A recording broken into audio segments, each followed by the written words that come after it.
Inescapably foreign. Welcome to Without Borders. I'm your host, Nolan Yuma. This is the show for the inescapably foreign. Today, I am here with Vida Rasafi. And if you didn't tune in last week, we left off talking about bureaucracy and immigration. Vida was describing her experiences living as an expat in various African countries and some of the corruption around that. But now we're going to get into her other immigration story, which is as a refugee going to Belgium. Okay, so Vida, can you tell us what it was like as a refugee in Belgium and what it was like to seek asylum and the whole process around that? Oh, wow. I have a short answer to that question and I have a long one. I would maybe, I wouldn't satisfy the curiosity of your listeners with the short answer, but I am going to provide it anyway. The experience of seeking asylum in Belgium was an eye-opening and very much a catalyst for my self-actualization process. I can say that absolutely with all confidence. Since, you put my life in contrast as an Iranian expat in Africa, student in Belgium, and then asylum seeker in Belgium, and then refugees, because, it's important to know the difference. When you're an asylum seeker and you're not yet refugee, you experience life, the same life, very differently than when you get your status and you become a refugee. And then, Can you explain some of the differences there? Absolutely. This is something that I also explain in my workshops to people, because not everyone knows it. You see, when we talk about immigrants, we are talking about mostly like people who, for earning, doing their job, they travel to another country, or they're for living another life. So when we talk about asylum seekers, we are talking about a group of people who, because of a valid reason, that their life in their home country is in danger and their human rights is violated, they go and seek asylum, seek refuge in another country. The process that you have from seeking asylum, then become your asylum seeker, up to the moment that you receive the status of refugee, that's not a very short procedure, or it takes time. So from the time that you become officially asylum seeker to officially a refugee or not, you are going to live a different life, because then probably, unlike an immigrant that you have your own home and your own, financial basis to survive, you are sent to a refugee camp. And we know that, for example, in Europe, not every refugee camp is the same. And there are refugee camps that are basically, containers. You have to live with 4 or 5 other people in a container. And most of the times these are the refugee camps, are the buildings, like old buildings, army buildings that and now they actually repurpose it for accommodating the refugee asylum seekers. And then once your procedure is over and you get an answer like, okay, you're recognized as a refugee, you have the right to stay here and you become resident, or no, bye-bye, go back to your country, or, it's your problem now, then it's a different situation. From all the people that you work with, what is the average amount of time? Now you work in Belgium, so we can talk about Belgium. What is the average amount of time that people are in that kind of limbo and maybe staying in those containers and staying in those camps? Sometimes between like 2 months up to 5 years or 6 years. We had people who were really like, their children were born there, the children went to school when they were still in the camp, and they were still when they're teenager. So you can see that the range is quite long, and on average, let's say a year, 2 years, 2 years and a half. And it's not uncommon that some people have to wait for like 4 or 5 years. Shit, that's insane. And then you can imagine that. So you are living 5 years of your life with a different social status in a completely you're able to work, of course. You may work, but of course it's not for everyone the option. But I mean, raising children in two small rooms, Yeah. becoming a teenager in two small rooms, living with 400 other people, that's a different life. And now from your personal story, so how long were you there for? Well, luckily for me, it was a very fast procedure. I was in total 4 months in the camp. The Yeah. first 2 months, I was waiting for my let's say the decision, and then the next 2 months, I had time to look for a place to go and leave the center. And those 2 months were so frustrating because, you know, as a refugee, there is a stereotype around refugees that you are lazy, you don't work, you don't have money, so it's very difficult to rent a house. People are not really uh yeah willing to rent your place because all the stereotypes are, you don't take care of my house properly. And I remember that um period, these 2 months that I was looking for a house was so frustrating.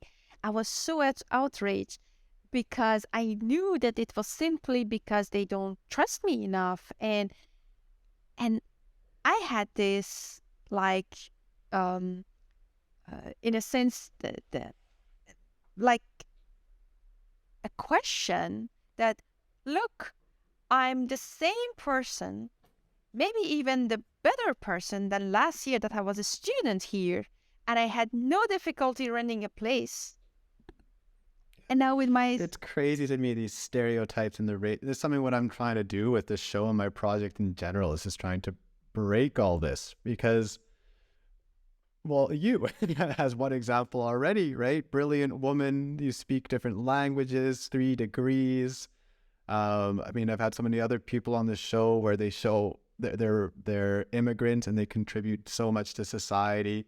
Now, I know you're not a capitalist, but in America, most of the big companies that were created and a lot of these multi-billion-dollar corporations, and say what you want about the corporations, but they do contribute in some ways, and these are started by immigrants most of the time, right? absolutely. Yeah, there's a little interjection there, but You see, the stereotypes are um, they have this social nature of it because it becomes collective, but at the same time, it's also pretty much at psychological level and individual level in a sense, because at the same time, um, it's about you using your common sense. Um, the housing of newcomers and refugees in Belgium has been always problematic. We know that. Politically driven because, I mean, ideologically driven because somehow they don't want it to be facilitated. They don't want to pamper refugees. They want it to be as hard as possible.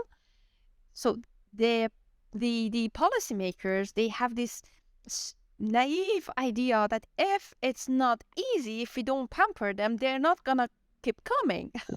you know, that is the logic of our policymakers because they think that they are providing positive incentive for them to come. But then at the same time, despite all the, they're not aware that these refugees, escaping war, putting their lives on the palm of their hand, crossing oceans in the unsafest way, dragging their babies and children behind, women who get raped, women who have nothing, like they are highly traumatized during this trip that the paying the human traffickers, getting hostage by human traffickers to just demand more money from the families back home. And then, despite all these, people know this, huh? Despite all these, they have to flee their home because they have no hope whatsoever. They are afraid that they're going to die there. They go through all these hardships to reach here. And our policymakers, they think that if they make it difficult for them, to find a house, they're going to stop coming. But It's insane. that's really, the very unrealistic As you mentioned earlier, logic. you said how there's this So it misconception only that immigrants are creates lazy and that they're just going to incentives feast on the for tax dollars. And as you say, it's people in like the black the whole market. process of them getting to the country shows that these are the least lazy people, right? These are people that are going to fight to make a living. They're going to fight to do something for their family, for their community. Of course you want people like that in your country. And there are examples of the people that might take advantage of the system, right? But that is definitely not the majority. And so, yes, absolutely. And unfortunately, those positive anecdotes, these positive examples are lost within the negativity of it. And some people are not willing to listen. And as I said, the collective side is one thing, but sometimes I come across people who are really they say you cannot wake up someone who's pretending to sleep, because some people are really not they don't want to see the reality and accept that, because that has to do with the concept of inferiority and superiority and that privilege that you have as a superior. It makes you feel good. Let's face it. It's nice for some people to feel superior. Mm-hmm. Now, one of the reasons you were able to obtain the refugee status is because you're Bahai, right? So I'm curious to learn a little bit more about the Bahai religion. I know the basics around it, right? I know that Bahai teachings are about accepting everyone, no matter their race, no matter the gender. So to me, it seems like a very positive religion, or at least a positive way of thinking. So can you describe to me a little bit more about how you got into this and how it guides your life, possibly? Absolutely. So I should mention first that I'm not a born Baha'i. So, Baha'is in Iran the last 200 years, they have been politically and socially persecuted and deprived from their human rights. One luck that I had in my life was that we were surrounded with lots of Baha'i friends from the childhood.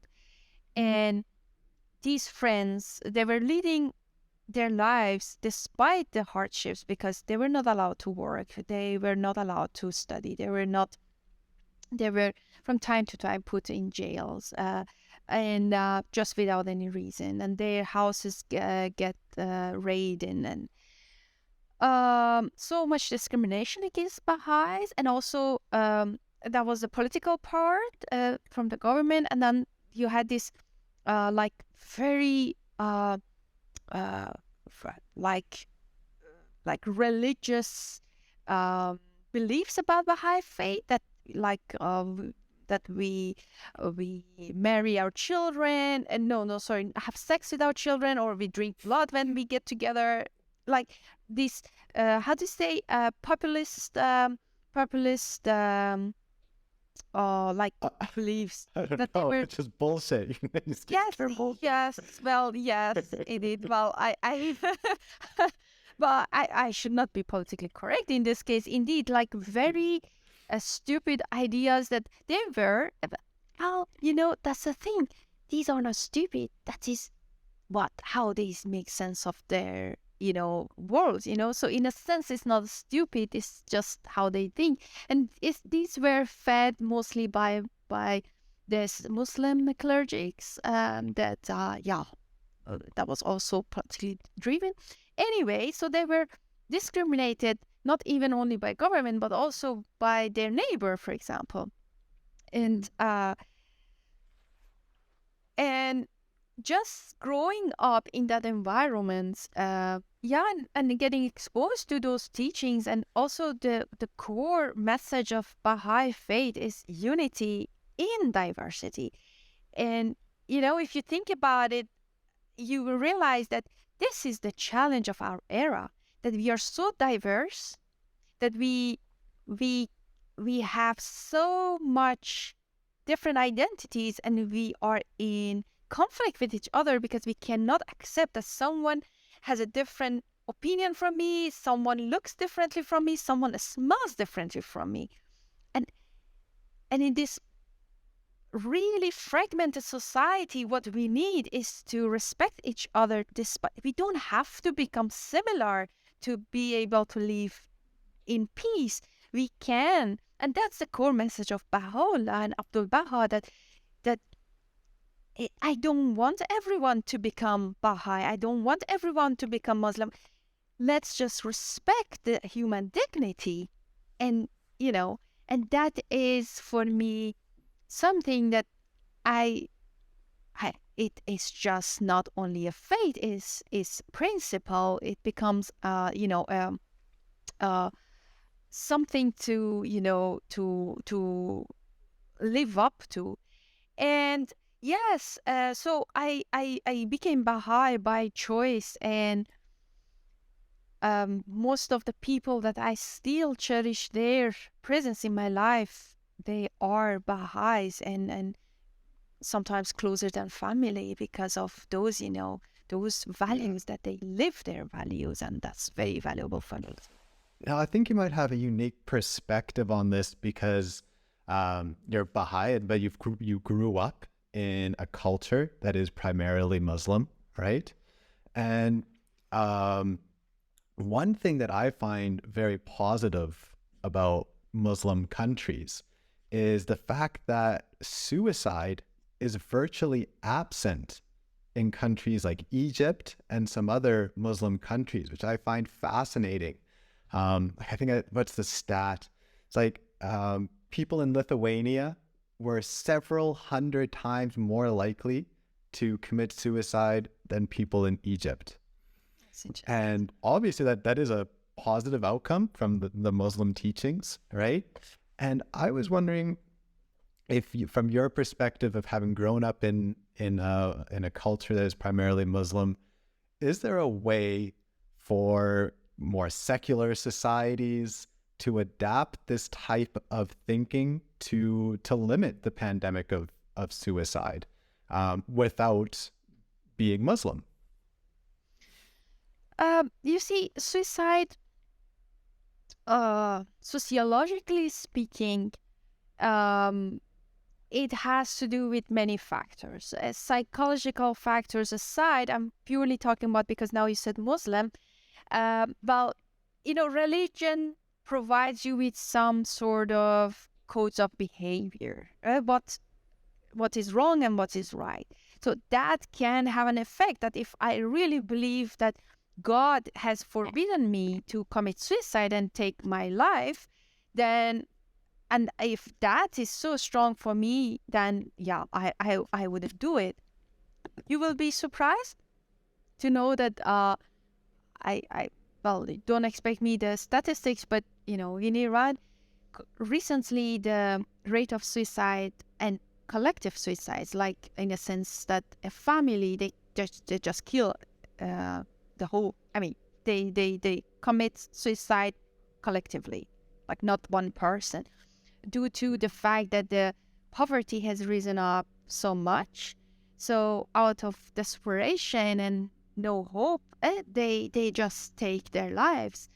And so in a sense, your belief system is one thing, and then you have this um, explanation that you say, okay, if you feel alone, if even though if you're economically and financially doing well, but if you have no connections or relations, then you say, okay, what's the point? If you become nihilist or you have no meaning in life.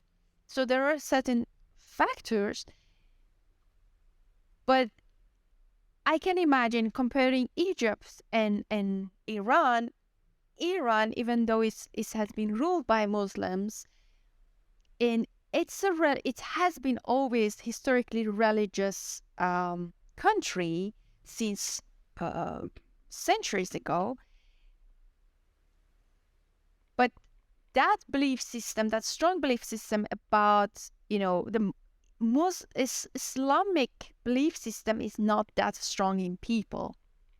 Okay. So Egypt, I would consider Egypt a stronger Islamic society than Iran. Interesting. Okay. But percentage-wise, I don't know if you're going to rely on the stats here, but percentage-wise, in Iran, you're more Muslim. Of course, we'll stay away about some of those stats and opinions there. But I just to connect the previous episode and talking about Iran and then moving to Belgium, you left during the Green Movement, right? Absolutely, that's correct. Okay. Now, for some people who are listening and they don't know what the Green Movement, it's not an environmental movement or a sustainable movement. Some people might know this as the Persian Awakening or the Persian Spring, because that's how it was sometimes referred to in Western media. Can you tell us a little bit more just about your experience here? Absolutely. So, in 2008, we had this election in Iran, which actually I'm saying made, because that was the election that many of people, including myself, who were really pessimist to the whole democratic procedure in Iran, we went and we voted because we really believe that this time we are going to make, back then it was Mir Hossein Mousavi, one of the candidates, which was one of the progressives and reformist candidates. And we thought, okay, he's our, hope for change. And the opposite candidate, the competing candidate was this Ahmadinejad, which became internationally famous for being very stupid and like Bush kind of thing for America. He was our puppet, and even though we strongly believe that the election was hijacked, and many people wanted Mousavi, and Ahmadinejad became the president, and then it started like, yeah, okay. Then the protests started, the demonstrations in not all the countries, in all the cities, but major cities like Tehran. Back then, I was student in Tehran, and I was studying sociology, and our university was also in one of the hotspots actually. Green movement had to do with it belonged to my generation, and I always reflect on that movement in the light of the current protests which are going on in Iran, and it's called Women, Life, Liberty. And So this time is much more intenser. It's more widespread and bloodier compared to back then. But still, when I reflect on it, I realize that my generation back then, we couldn't really, we didn't want revolution because we couldn't imagine revolution. What actually was at best for us, the demand was a reform. We believed in like, okay, revolution is not possible. We couldn't imagine it. And then we thought, okay, we start with reform. Let's not shake the structure, but let's start from the body of the society, and step for step by step, go and change. This generation, they're saying, no way. I mean, we don't want mullahs. I mean, that's it. We are done with you. Back then, my generation, we left. We said, we don't fit in. Our election was stolen. We cannot live up to our values. Bye-bye. We build up our career somewhere else. We did it. Like many of my peers, they did the same. We all went to America, to Canada, to Europe, to Africa, myself, to just, seek prosperity somewhere else. But this generation, which actually really gives me the goosebump, is that they say, why leaving? We stay and we take our country back. That's a different, that's a generation which can imagine freedom. Back then we had it in us, we wanted it, but revolution was not in our picture. And so somehow, I have only admiration for this generation, putting their lives in the palm of their hands and going to the streets. And it's been really bloodier than before. Yeah. Well, just for the political sensitivities here, listeners know, and my followers who read my articles know that I'm quite blunt. But for the political sensitivities reasons, I'm just going to leave that there because I think that's a hopeful message that the generation is hopeful, right? So we'll leave that part there. But now to connect it all, this led you to eventually immigrate to Belgium, right? So your job now. And one thing that you kind of hinted at the beginning of this episode was this idea of self-actualization and how this whole process, now that we have a little bit of idea how it happened, how it started. So this whole immigration process for you had a lot to do with self-actualization. Can you describe a little bit more what you mean by that? Absolutely. So it's a good question to try to indeed connect the dots, because it has to do with the whole life that I've lived up to now. And from that girl who was, a bookworm and hiding from the chaos, inside the pages of books and books and books, up to the person that I'm now, I've realized that every step that I went further from home, geographically and also timely, like, 10 years ago, I, I, I, the whole concept of me, myself was different from now. So it really stretches in time and space. All these exposures that I had to unknowns. It wasn't easy to go to Africa as that naive girl who thought, oh, I'm going to save, Africa. All those exposures and those getting out of your comfort zone, always put me in front of a mirror that I could see different sides of me. It self-actualization for me was triggered by the fact that I was away from that place that you normally call home.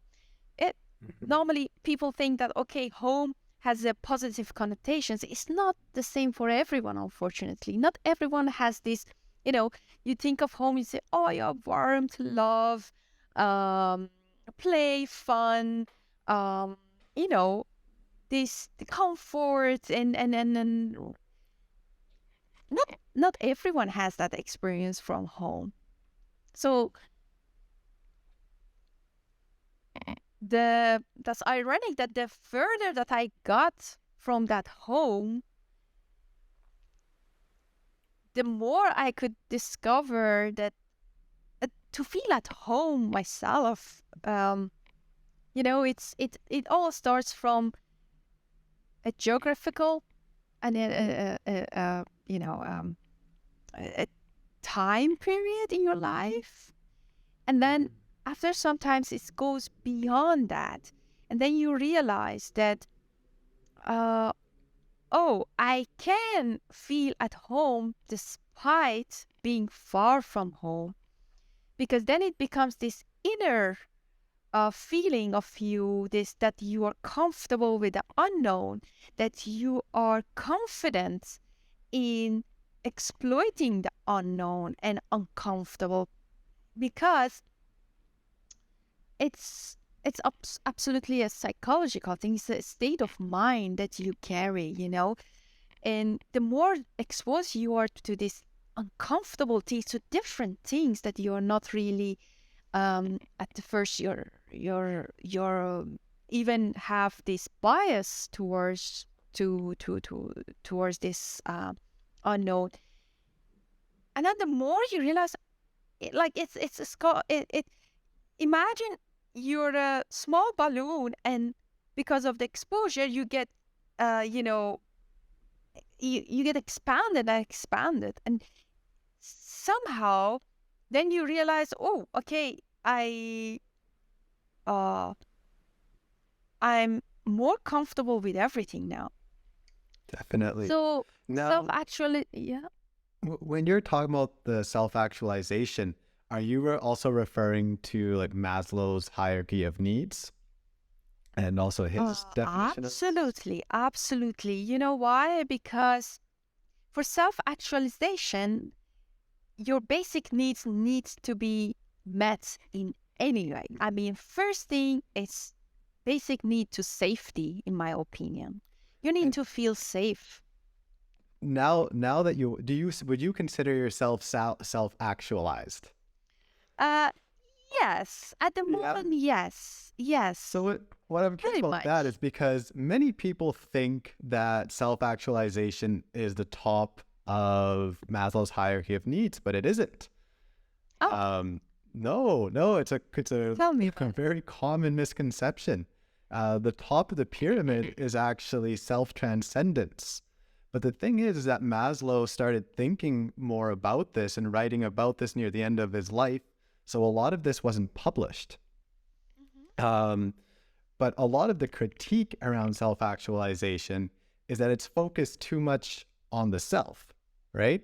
So people were saying, well, it has to be something more than that. And Maslow actually did agree with that. A lot of the critique against self-actualization comes into self-transcendence, which instead of just, well, self-actualization, as you said, you have to meet the safety needs. You have to have a love in your family, a sense of belonging. And then, of course, like the fourth step, you have the esteem and respect for others and self. And then self-actualization is, well, how would you define self-actualization? Because Uh, I Pretty think a lot of much. people say it's like dedicating oneself to a higher goal in a way. Not really. What else would you add to it? And so the way that I see self-actualization is that how you exhaust your potential and you discover all these sides into you, like I consider myself a multidimensional person. Why? Because every step I realized that this dimension of me doesn't necessarily negate or comes in conflict with the other dimension, So um, when I was at home, the first 17 years in Mashhad, I was a one-dimensional girl. The moment that I took off, went to a smaller city, a student city, 7 hours later with bus, like you just get on the bus, 7 hours later you're there. I had this freedom to be myself. Yeah. And once you have this freedom to be yourself, in time, I mean, degree of freedom is different because freedom is something that is given to you. It's very, very, very situational. It's very conditional, circumstantial. Yeah. But of course, like just to tie this in with the self-actualization, right? It does also, when some people are self-actualized, some of the criteria is also that you would lack prejudice, accept facts, and to like know your potential, which is exactly what you're talking about with like understanding your freedom. And it seems like, well, from your whole story over the past 2 podcasts, you've really realized your potential. But then just to tie it back into the self-transcendence, self-transcendence, what he talks about is more about having these peak experiences and these mystical experiences where you feel this connectivity with everything. And I think that's true. You realize like, okay, like once you've realized your full potential, there's still something above that. And that's where like this mystical kind of spiritual realm comes in. And I think that's something that we're kind of losing, especially in our secular societies, is we're kind of losing the sense of mysticism. And I think we talk a lot about the flow state, which does relate to self-transcendence as well, right? But not really in the sense of the mystical, right? And I think that's interesting with Maslow because he was one of the first people to start thinking about the flow state, or at least in the West. One of the first, I should specify that, one of the first Western people to start. Absolutely. Yeah. No. Well, it's new to me, and it made me thinking. Actually, yes, that's true. Does it matter? Yes. But I think we should not forget that, I myself look at my whole life and I realize that, the way that you put it, to connect the dots, and I see, wow, the dots were connected in my life. And I'm now at this moment and I still have things to look forward to. Like, self-actualization, for me, it comes also with kind of a power, like not a power to exercise to others, but a power and inner power that gives me the confidence to go forward. Why? Because self-actualization is not all positive in a sense. You get to know your dark sides, the demons that you have, and you have to face them too. And then, but once you're comfortable with that, you're capable of handling them. It's either Talk about being comfortable and capable with it. Do you think it's possible to go, it's something that I'm thinking about lately, can you go backwards on the pyramid? That's very related to what I yes. Again, about the concept of safety. Once you deny or deprive people of their basic needs, it's easy to fall from the ladder, and there is a very nice analogy that they say. They put a couple of philosophers and scientists that they are, top, the gods of, morality and ethics, and they put them together and they say, discuss discuss morality, discuss ethics, and good and bad. And then every day, they they uh, they reduce the portion of the food that they get. So every day they become hungrier and hungrier, and at some certain these gods of philosophy and ethics and morality, they start fighting with each other over food. So you see, in that sense, you are, yeah, basic needs. It's also related to the concept of refugees. They say, refugees are this and that. Sorry, but you put people under so much stress and pressure and traumatic experiences and lack of social dignity, human dignity, and you want them not to be angry. You want them, for me, morality is something that you need to be able to afford in a sense.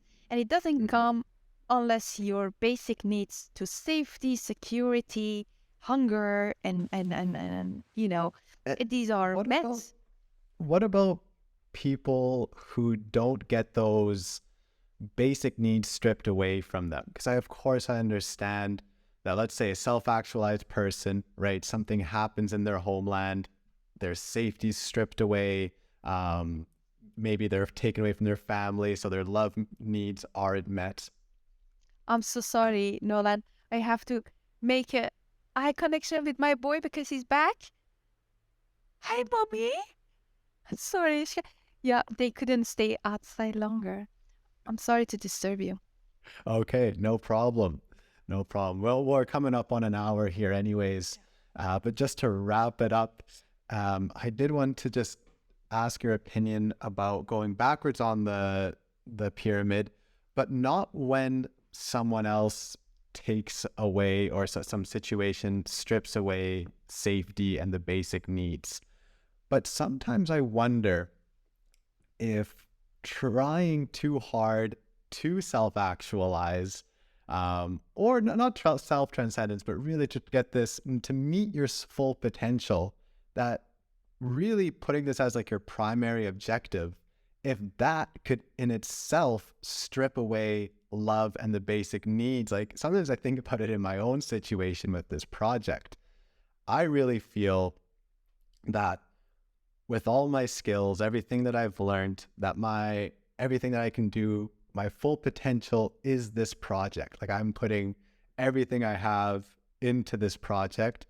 And on one end, it's the self-actualization in myself. Like I feel like I can do this, but I'm also doing it because I think it brings something positive into the world. And by trying to make this a success, because of course, by my goal being to break down borders, to limit polarization, to share stories from as many people as possible who have traveled. For this to work, I have to reach a lot of people. So I put a shit ton of money and time into trying to reach a lot of people. And at some point, if this keeps going the direction it is, I'm going to not have any more money. I'm already spending so much time on this project that I don't spend time with loved ones anymore. So by trying to self-actualize and reach my full potential, I'm actually stripping away the levels below it. I'm spending less time with loved ones. I'm doing less to meet my security needs. And it's just something that I've been thinking about. So I was curious about your opinion, because I know you think a lot about self-actualization That's very in your interesting work. indeed. That sounds maybe paradoxical, but in my opinion, self-actualization doesn't happen with consciousness in a sense. You don't know. That's the thing. We all grew up with some sort of boundaries in our mind, like mental states that we have. And self-actualization to me is like removing those boundaries, and you never know until you know it. That's the thing. It's not a goal that you put, it's like you talked about prejudice. I remember I was here in Belgium, and, as someone who traveled to so many countries, lived with different diverse cultures, I once came across a gang of, like a couple of Afghani teenagers. And in the middle of the street, suddenly I felt very tense and ready to, fight or flight. And then I it happened in a moment that I passed by these teenagers, Afghani teenagers, and I immediately could hear my own self thoughts that, Vida, you are working in this sector. You are advocating diversity.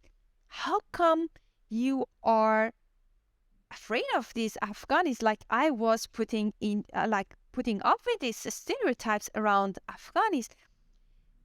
It took me a day to just reflect on it, and I realized that, in Iran, Afghanis are like refugees here in Belgium. There are so many negative stereotypes around Afghanis. They think because they are mostly immigrants, work immigrants, and they think, yeah, Afghanis this and this. And when I was a child, they used to scare of us of Afghanis that they're kidnapped kids, even though I am absolutely sure that was just, a very sick projection and lots of baseless stereotypes around Afghanis. And it took me a day to get aware of my stereotype and my prejudice towards Afghanis. And then I don't exaggerate this, I became actually much more peaceful because I was aware of my prejudice now. And since then, I don't exaggerate. I see Afghanis, I have no problem whatsoever. I don't get into that defense mechanism anymore, defense state anymore. And to me, that's self-actualization, Yeah. And did it come on its own? No, it had to do with all the experience that I had and that specific moment that I could reflect on, because I was free to reflect. That's the thing, that self-actualization has to do with the degree of freedom. So in a sense, it comes after basic needs. You take Yeah. me to a camp with when I don't feel safe, I'm afraid of anyone, not only Afghanis, So it is self-actualization. I completely get what you mean by this apparently paradoxical thing, but you know it if you know it. It's not one thing that you consciously aspire to or go for it. No, it's part of you that are unknown to you, and you'll soon see them or face them. I mean, it will come. Definitely. Well, Vida, I think that's a beautiful note to end it on, especially what you said there with that once you realize your own prejudices or prejudices, then you yourself will feel more relaxed as well, and you'll find some peace in yourself. And I think that's something that I hope to encourage with this show by sharing everyone's stories. So Vida, again, thank you so much for sharing your story with everyone today. If anyone is interested in learning more about it, please comment on the show. You can comment on whatever platform you're listening on, or go to www.withoutborders.fyi. Again, you can access the transcript there and a bunch of interesting articles about cultural psychology. And I'll also put some links in there to Vida's work as well. Vida, anything you want to finish up with here? Well, Nolan, I can only say that your end note was beautifully said, better than what I myself said. So thank you for that, and thank you for inviting me to your show. It was very stimulating conversation, and I'm going to have lots of food for thought for the next few days, because I got very much inspired. Thank you very much. Perfect. Well, I hope to have you on the show again. And listeners, please tune in next time.